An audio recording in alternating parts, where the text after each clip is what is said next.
Bom dia, UPA, bom dia aí os papais, mamães, nossos adolescentes. Bom estarmos juntos para mais um encontro da nossa Escola Bíblica Dominical dos Adolescentes da Igreja Presbiteriana de Botafogo. Eu sou o reverendo Diego Stallone, estamos aqui com a nossa 7ª lição da revista que temos utilizado nesse trimestre, né? A playlist da Bíblia, os salmos e as emoções da vida. Então, a partir dos salmos, a gente tem refletido sobre o nosso coração, sobre as nossas emoções, sobre aquilo que fala a nossa alma, não é? O nosso eu interior, como alguns gostam de se referir. E o texto que a gente vai ver hoje, dos salmos, é o salmo de número 133. Então abre aí na sua Bíblia, no seu tablet, no seu celular. Vamos falar um pouco hoje sobre amizade, sobre vida em comunidade, como ela faz toda a diferença para a nossa caminhada. O Salmo de número 133, um salmo muito famoso a esse respeito, ele diz assim: como é bom e agradável viverem unidos os irmãos. É como o óleo precioso sobre a cabeça, o qual desce sobre a barba de Arão, e desce para a gola de suas vestes, não apenas a gola, né, mas desce sobre as suas vestes como um todo. É como o orvalho do Hermon, que desce sobre os montes de Sião. Ali ordena o Senhor a sua bênção e a vida para sempre. A gente vai dar uma olhada no Salmo brevemente e depois vamos aí recolher as lições que ele traz para cada um de nós nesse contexto de emoção, de cuidado com o nosso coração, especificamente no que diz respeito à amizade e à vida comunitária. Primeiro, o Salmo 133 é um salmo muito curto, né, como a gente acabou de ver, e ele é construído de uma forma assim, muito simples. Ele traz duas imagens para falar, uma sobre a origem da bênção do Senhor, a origem do cuidado do Senhor sobre as nossas vidas através da comunhão, através da vida comunitária, e essa primeira imagem tem a ver com o óleo sobre o Arão, sobre a sua barba e sobre as suas vestes. Já já a gente vai falar sobre isso. E a segunda imagem tem a ver, referente ao Monte Hermon, com os benefícios, né? Aquilo que a gente recolhe por conta da vida comunitária. E aí termina lembrando a gente que, no fim das contas, toda a bênção, todo o cuidado, tudo aquilo de bom que vem da amizade, que vem da comunhão, que vem das nossas relações vividas de forma saudável, tem a ver, em última análise, com a bênção de Deus. É ali que o Senhor derrama a sua bênção. Bom, pensando sobre o nosso tema a partir desse Salmo de número 133, eu quero começar com uma reflexão, né? Uma reflexão que, assim, pode até não ser tão legal, mas é necessária. É o seguinte: pensa um pouquinho, olhando para trás, nas suas relações, né? Na sua vida com os seus amigos, na sua vida com os seus pais, com os seus primos, com os avós, né? Eventualmente com o namorado, com a namorada. E aí, será que você já se aborreceu, já se estressou, já deu ruim em algum momento algumas dessas relações? Né? É bem possível que sim, porque a gente está convivendo, a gente está andando uns com os outros, e aí a gente tem pensamentos diferentes, expectativas diferentes, né, ideias diferentes a respeito das circunstâncias da nossa vida, e é muito possível que em algum momento a gente se atrite, né, a gente tenha alguma dificuldade. E aí a gente pode pensar o seguinte: como eu posso saber se eu tenho um relacionamento saudável?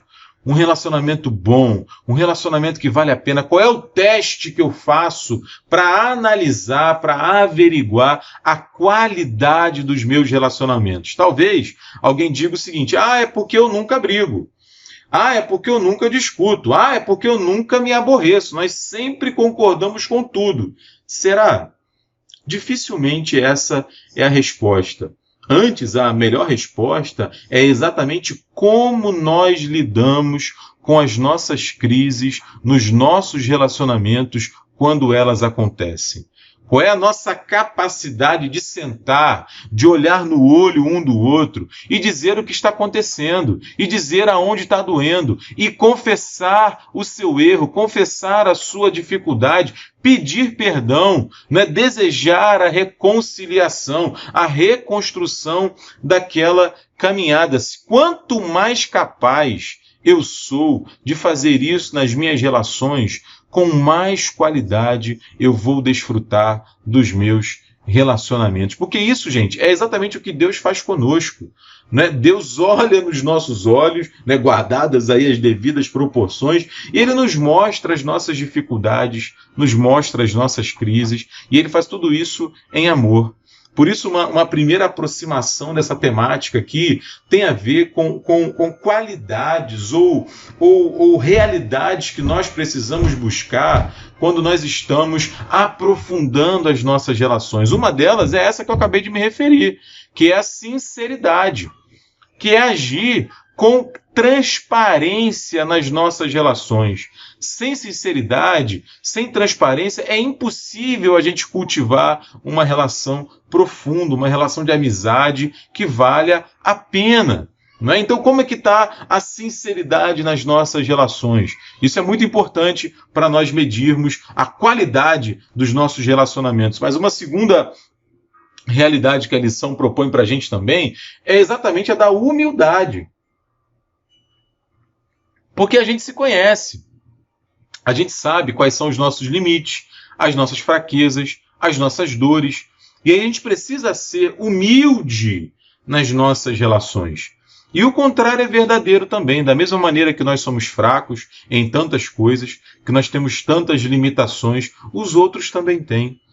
E qual é a paciência que nós temos para lidar com a dificuldade dos outros, com a fraqueza dos outros? Então, essas são bases importantíssimas para que a gente construa relações que a gente leva para a vida inteira. Então, existem alguns amigos, algumas amigas de vocês, que vocês fizeram agora no ensino médio, no ensino fundamental, que vocês vão carregar para o resto da vida de vocês. Amizades que vocês construirão na faculdade, vocês vão carregar até a velhice. Não é? Eu tenho amigos da minha faculdade, eu tenho amigos do meu ensino médio, eu tenho amigos da minha infância que são meus padrinhos de casamento. Que são pessoas que até hoje eu falo, eu converso, eu abro o meu coração e elas também o fazem comigo, porque a gente busca construir essas relações baseadas nesses princípios de humildade, de sinceridade, de paciência, de compaixão. Não é? Há algumas aulas atrás. Então, o foco da nossa lição aqui, na verdade, os dois focos da nossa lição aqui hoje serão esses. Primeiro, compreender, né, o valor da comunhão. Por que vale a pena cultivar uma vida comunitária? Vale a pena cultivar amizade? Vale a pena ter gente conosco na caminhada? E, em segundo lugar, ter coragem, né? Porque para ter amigos, gente, nesse nível que a gente está se referindo aqui, nesse nível que a lição se refere, que o Salmo 133 fala, é preciso coragem. É preciso coragem, como disse o Dumbledore, não é? Certa vez para o Harry, né? É preciso coragem para enfrentar os seus amigos, perdão, é preciso coragem para enfrentar os seus inimigos e mais coragem ainda para enfrentar os seus amigos. Gente que a gente ama, gente que a gente respeita. Então, a gente vai falar sobre isso também.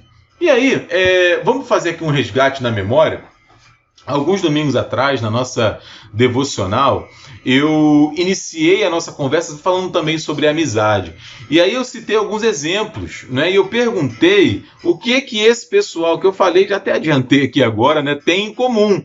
Né? O Naruto, o Sasuke, a Sakura e o Kakashi, o Harry, o Ron e a Hermione, né? O Batman e o Super-Homem, ou o Bruce Wayne e o Alfred, o Frodo e o Sam, e toda a Sociedade do Anel, com o Aragorn e companhia, o Sátiro e o Percy Jackson, e tantas outras personagens, né? O Buzz Lightyear e o Woody, né? O que eles têm em comum? O que eles têm em comum é exatamente uma amizade profunda, construída ao longo do tempo, quando nem sempre deu tudo certo. A gente vê o Frodo brigando com o Sam, a gente vê o Batman se estressando muito com o Super-Homem, a gente vê a crise ali entre os amigos no Harry Potter. Ou seja, a crise não foi um empecilho para que eles construíssem uma relação profunda. Pelo contrário, né? Agiu ali para exatamente torná-los mais próximos, mais humildes, mais sinceros uns com os outros, não é? Isso é amizade, isso é a construção de relacionamentos, porque a comunhão e a amizade, a vida comunitária, são necessidades nossas. Nós fomos, enquanto seres humanos, criados para isso. A gente volta lá no Gênesis, quando Deus está criando todas as coisas, todas as realidades, ele diz que tudo é bom. Mas uma realidade ele percebe, é Deus quem percebe isso, que não é boa. E ele fala, ele diz, não é bom que o homem esteja só. E aí ele faz uma adjutora, diz o texto, ou seja, uma que esteja diante dele, uma que seja equivalente a ele, porque todos os animais tinham um parceiro, uma parceira, e o ser humano não tinha. Alguém que compactuasse com ele da humanidade, alguém que ele olhasse de igual para igual. O ser humano não tinha isso, né? E é um equívoco a gente reduzir essa fala de Deus ao casamento, né? Ao relacionamento entre o homem e uma mulher. Não, é além disso, porque nem todos nós nascemos e fomos feitos para o casamento. Isso é um assunto para depois. Que é isso, Diego? É verdade, né? A Bíblia fala sobre isso, que Deus fez de alguns, né, algumas pessoas para não se casarem. Tem um grande exemplo na história da igreja recente, que foi o pastor John Stott, um grande homem de Deus, um pastor anglicano inglês, que faleceu aos 90 e poucos anos, acho que 93 ou 94, alguns anos atrás, e viveu a vida inteira celibatário, não se casou. Né? Então, não é isso. O texto está falando, antes de falar do casamento, o texto está falando de relacionamento, de comunhão, de amizade. Nós precisamos disso enquanto seres humanos. Alguém já disse, não é, que pessoas precisam de Deus e pessoas precisam de pessoas. Então Adão tinha, naquele momento da história, a sua relação com Deus, mas faltava-lhe uma relação com alguém que fosse equivalente a ele. Né? Então vamos ver o que o texto do Salmo 133 fala para a gente sobre comunhão e sobre amizade. Em primeiro lugar, o texto fala para a gente que a comunhão, a amizade, o relacionamento proporciona para mim e para você bênçãos que a gente pode perceber. Bênçãos que a gente pode usufruir, né? Que fazem bem para nós de modo muito prático, de um modo que faz toda a diferença na nossa caminhada, porque ele usa dois adjetivos para falar da comunhão. O primeiro adjetivo que ele usa, ele fala que a comunhão é boa. A comunhão é boa. Né? E boa se refere aqui ao fato de Deus, ao analisar a comunhão, ao analisar a amizade, ao analisar as nossas relações, ele fala assim, é isso que eu quero. É desse jeito, é dessa maneira, é disso que eu estou falando. Né? Vocês precisam usufruir disso. Né? Quando Deus olha para a nossa vida comunitária vivida de forma saudável, né? Em verdade, em amor, em compaixão, em franqueza, Deus faz assim, ó, show de bola. É isso aí que eu quero, é desse jeito que vocês precisam viver. Isso é bom. O contrário são relações destrutivas. São relações que, mais modernamente, ganharam um termo que na minha infância, na minha época de escola, não tinha, que era o bullying. Né? Relações que fazem mal um ao outro. Né? Há um provérbio, Provérbio capítulo 6, versículos de 16 a 19, que fala exatamente isso. Eu leio na paráfrase bíblica de A Mensagem, e o texto diz assim, aí estão 6 coisas que o Eterno detesta e 7 que ele não tolera. Né? Olhos arrogantes, língua que profere mentiras, mãos que matam o inocente, coração que planeja maldades, pés que correm pela trilha da impiedade. Impiedade aqui é perversidade, é o prazer do mal pelo prazer do mal. É coisa terrível, né? Boca que mente, cheia de falsidade, aquele que provoca brigas e discórdias entre irmãos. Não é isso que Deus quer pra gente.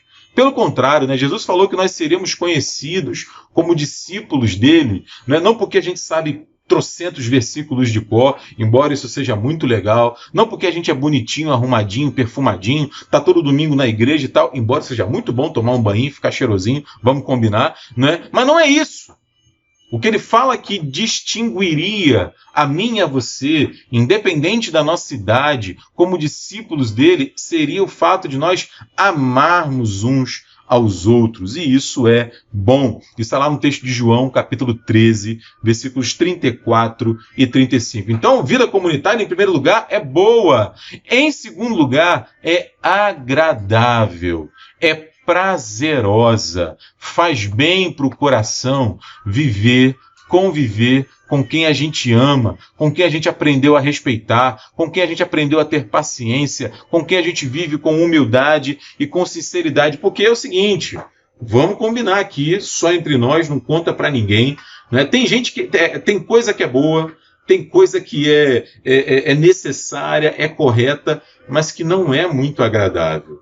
Eu sou diabético, né? Você sabe que a diabetes é uma limitação do pâncreas na produção da glicose, assim, de forma bem grosseira dizendo, né? Então, resumindo, eu não posso comer açúcar, né? Eu tenho que comer verduras, eu tenho que comer alguns tipos de legumes, outros não me fazem bem, tal. E, gente, isso é bom para mim, isso é necessário para mim, mas vamos combinar que eu amo um chocolate, vamos combinar que eu me amarro numa bala, num pirulito, num doce.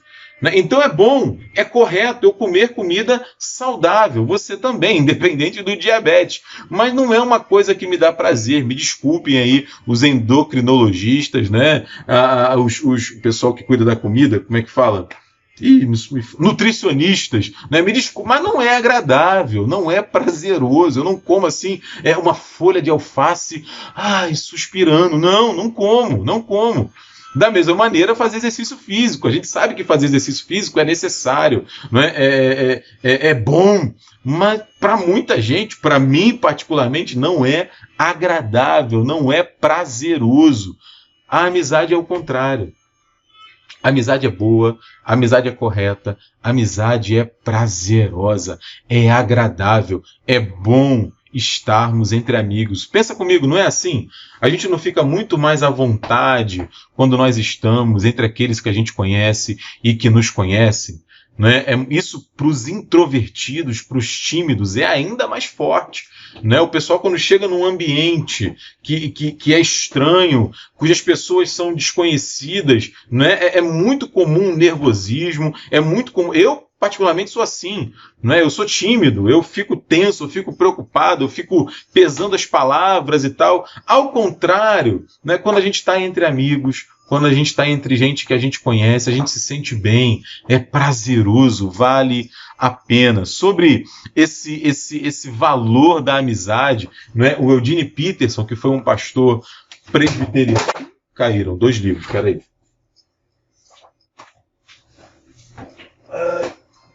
Está sempre caindo, né? Semana passada foi a revista, né? O Eugene Peterson escreve esse aqui, ó, Diálogos de Sabedoria, a amizade como forma de alcançar a maturidade cristã. É maravilhoso, é um livreto, né? Pequenininho, maravilhoso, que ele fala justamente sobre o valor da amizade. E aí, lá pelas tantas, ele diz assim: a amizade nos põe numa companhia não hierárquica, né? Ou seja, né, nós que somos amigos, eu não sou maior do que você, você não é maior do que eu, ainda que você seja, sei lá, um juiz federal e eu seja o porteiro do meu prédio, né? Não é isso, né? Não é isso. É informal, é espontânea, é franca, assim como era com os amigos de Jesus, amigos que criam, olha isso, amigos que criam com palavras, por meio da conversa, relacionamentos de responsabilidade e intimidade. Né? Me lembro do Pequeno Príncipe, né? Aquele que cultiva a amizade, se torna responsável pelo outro. Né? Particularmente, não fazemos preleções uns aos outros, nem procuramos textos desafiadores, apenas conversamos, não é, sobre quaisquer sentimentos ou pensamentos que estejam no nosso coração, assim como fazia Jesus com os seus discípulos, a quem ele chamou de amigos. Então isso é amizade. Né? Isso é amizade, isso é bom, isso é agradável. A gente, independente da nossa origem, independente de onde a gente mora, se a gente tem muito dinheiro, se a gente não tem dinheiro, não tem nada a ver. Não tem nada a ver, tem a ver com construir uma relação baseada naquilo que Deus nos ensina. A igreja de Jerusalém, a igreja que nascia lá em Atos 2, do 42 ao 47, é um grande exemplo disso. Porque eles não eram perfeitos. A gente vai ver lá no capítulo 5 de Atos dos Apóstolos, o Ananias e Safira mentindo, omitindo e tal. A coisa não era perfeita. Mas o texto diz, por exemplo, que eles juntos praticavam o ensino, a doutrina dos apóstolos, eles tinham uma vida comunitária, eles comiam juntos, eles oravam juntos, eles viviam em harmonia, eles buscavam isso todos os dias. Então, para a gente fechar aqui esse primeiro ponto, a gente viu que a comunhão é um privilégio visível que nós podemos desfrutar. Não é? É bom, é agradável, e a gente vai aprofundando isso ao longo da nossa vida. A gente citou aí os exemplos do Harry Potter, né? Eu estou lendo com o Davi aqui, o Sobrinho do Mago, né? Nas Crônicas de Nárnia, que fala da amizade fantástica do Diggory e da Polly. Né? Tem um spoiler fortíssimo do Diggory, né? Aqui nessa primeira crônica. A gente falou sobre Batman e tantas outras amizades profundas que foram construídas ao longo da história da literatura, e a gente identifica isso na vida real também, vamos dizer assim. Então vale a pena a gente cultivar relacionamentos. Os outros 2 pontos serão mais curtos. O segundo ponto fala da relação das imagens do fruto da bênção de Deus sobre as nossas vidas a partir do Salmo 133. Então ele usa 2 imagens. A primeira, como eu me referi anteriormente, é a imagem do óleo. O óleo que desce sobre Arão, desce sobre a sua barba e desce sobre as suas vestes. Aqui a gente precisa entender um pouco o contexto do Antigo Testamento, que é onde estão os nossos salmos. Né? É a realidade cultural que envolve, e religiosa, que envolve o autor os autores do Antigo Testamento e também os autores dos Salmos. Então, o símbolo do óleo, você encontra essa referência assim, principal, né, embora existam outras, em Levítico capítulo 8, versículos de 1 a 13. Vale a pena dar um pause aí agora e abrir lá a Bíblia, lá em Levítico capítulo 8, versículos de 1 a 13, que você vai ver ali a consagração, a ordenação, a investidura do Arão como sacerdote. E um dos momentos mais importantes daquela consagração, daquela investidura, do momento em que Arão se torna assim sacerdote atuante, é justamente o derramar do óleo, que era um símbolo da competência, era um símbolo da escolha, era um símbolo da capacidade do sacerdote de servir diante de Deus. E esse óleo, ele não ficava apenas em Arão ou na cabeça do Arão, ele escorria para as suas vestes. E aí tem um detalhe impressionante, vale a pena você ir no Google agora também, dar um pause aí e dar uma olhada nisso daqui, ó, a roupa do sacerdote.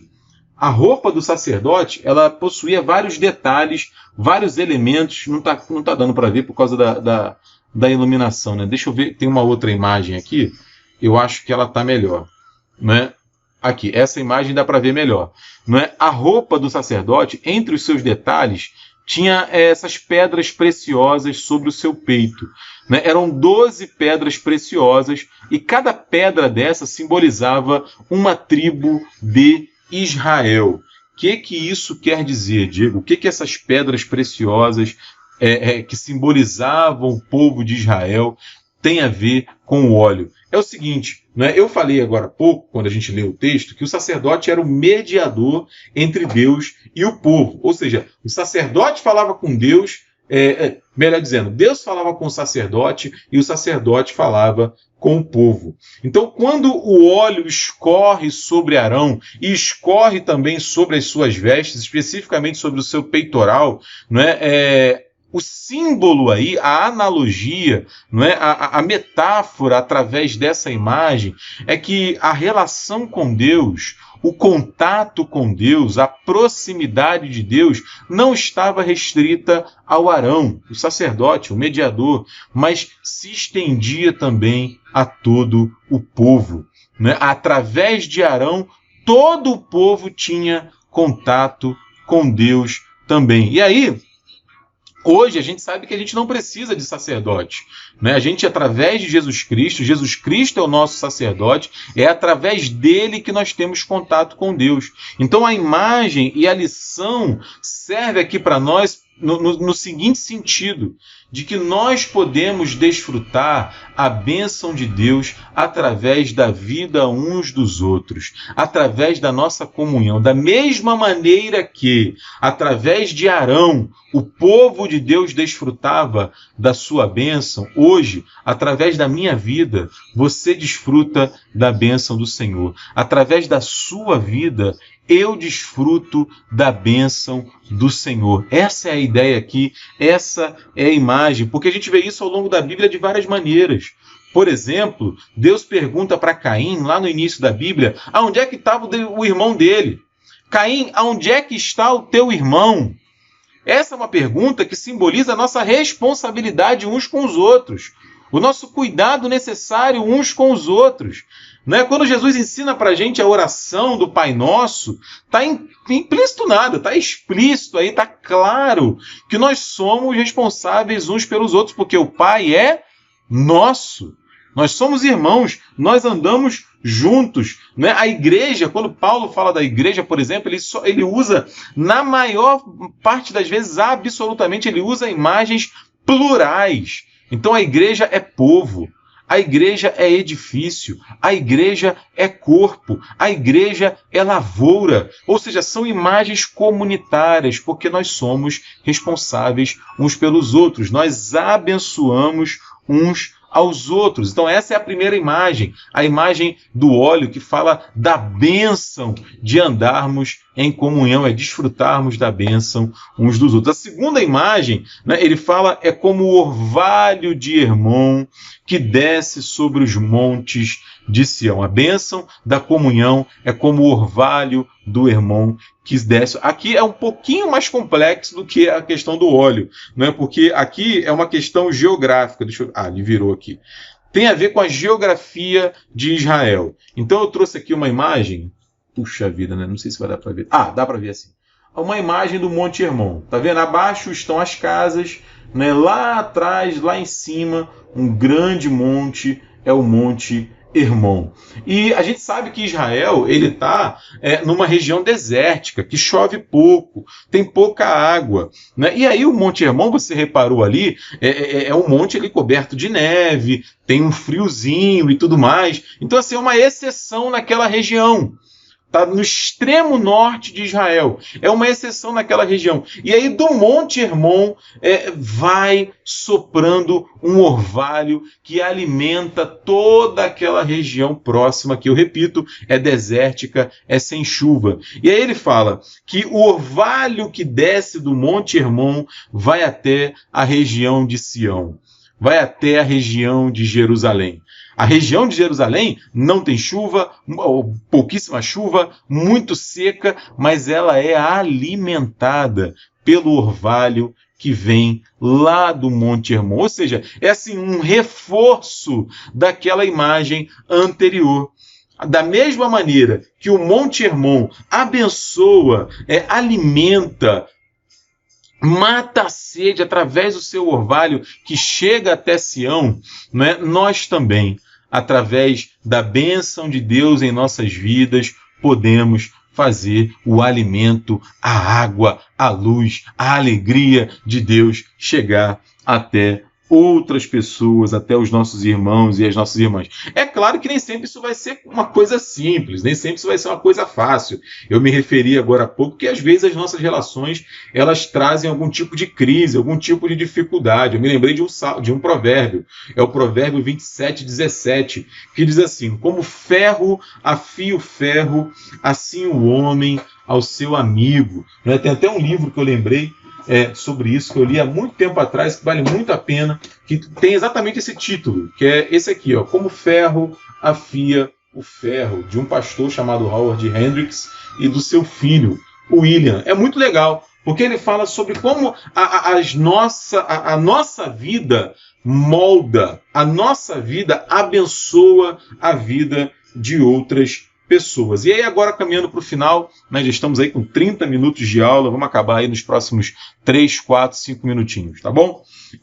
A terceira imagem, a terceira lição desse salmo é que ele traz a bênção de Deus. Ali, diz o Salmo 133, o versículo 3, ordena o Senhor a sua bênção e a vida para sempre. É importante saber aqui que o ali de Deus é qualquer lugar. Para a gente hoje é qualquer lugar, seja na nossa casa, seja na nossa igreja, seja a igreja grande, a igreja pequena, seja na nossa escola, seja com os nossos amigos, na praia, no shopping, aonde nós nos reunimos para viver em comunhão, aonde a gente se reúne para poder compartilhar a nossa fé, para abrir o nosso coração, para ouvir o outro, para acolher as suas dores, as suas dificuldades, para orar uns pelos outros, para encorajar uns aos outros, para servirmos uns aos outros com os nossos dons, com os nossos talentos,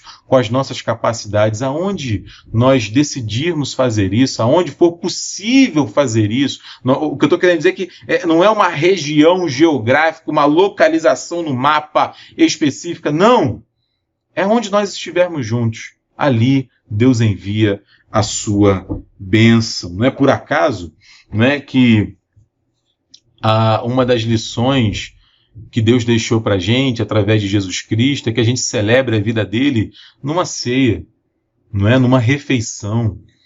Não é sem motivo que no novo céu e na nova terra, na eternidade, a gente vai celebrar a vida num grande banquete, porque ali é também lugar de comunhão. Que Deus abençoe a gente, que Deus te abençoe e nos ajude a aprofundar cada vez mais as nossas relações com sinceridade, com humildade, porque isso é bom, porque isso é agradável, porque nós podemos abençoar uns aos outros e aonde for possível fazer isso, Deus derrama a sua bênção. Amém? Beijo grande, uma semana abençoada para vocês. A gente se vê mais tarde na nossa devocional. Valeu, beijo!